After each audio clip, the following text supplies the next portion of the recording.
নমস্কাৰ বন্ধুসকল, আজি আমি আলোচনা কৰিম আজি ঘোষণা হোৱা পৰীক্ষাসমূহৰ ৰিজাল্ট আপোনালোকে কেনেকৈ অনলাইন চাব পাৰিব তাৰে বিষয়ে আজি আমি আলোচনা কৰিম। প্ৰথমতে আজি আমি চাম ADAR গ্ৰেড 3 লেভেলৰ পৰীক্ষাৰ ৰিজাল্টসমূহ আপুনি কোনটো ৱেবছাইটত চাব।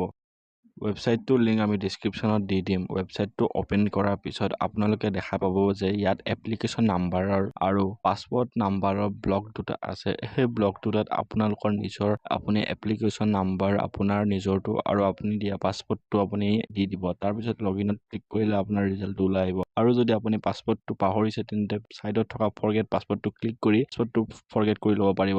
তাৰপিছত আপুনি লগইন কৰি ৰিজাল্টটো চাব পাৰিব। আৰু যদি অথবা আপোনাৰ যদি কিবা সমস্যা আছে তেন্তে ইয়াত থকা হেল্পলাইন নম্বৰটোত ক্লিক কৰি আপোনালোকে যোগাযোগ কৰিব পাৰিব।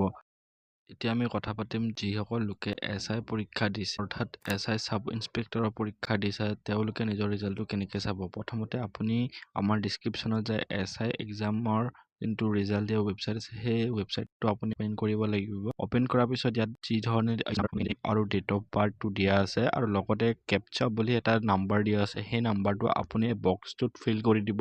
অথবা যদি আপোনাৰ এইটো ভুল হয় তেন্তে আপোনাৰ ৱেবছাইটটো লগইন নহ'ব। আপুনি ডিটেইলছখিনি দিয়াৰ পিছত আপোনাৰ নতুন ৱেবছাইট খোল খাব, য'ত আপুনি দেখা পাব য'ত আপোনাৰ ৰিজাল্টটো ওলাই আহিছে আৰু ৰিজাল্টটো চোৱাৰ পিছত আপুনি ডাউনলোড বা প্ৰিণ্ট কৰি ল'ব পাৰিব। এতিয়া আমি আলোচনা কৰিম ষ্টেট লেভেলৰ আছাম পুলিচৰ পৰীক্ষাৰ বৰ্ডৰ ৰিজাল্টসমূহ আপোনালোকে কেনেকৈ চাব পাৰিব। তাৰ বাবে আপোনালোকে আমাৰ ডিছক্ৰিপশ্যনত থকা ৱেবছাইটটো খুলি ল'ব। ৱেবছাইটটো খুলি লোৱাৰ পিছত আপুনি ইয়াত নিজৰ ৰোল নম্বৰটো দি দিব। ৰোল নম্বৰটো দিয়াৰ পিছত আপুনি ইয়াত নিজৰ ডেট অফ বাৰ্থটো আপুনি যিটো ডকুমেণ্টছত দিয়া আছে সেই ডেট অফ বাৰ্থটো বহাই দিব।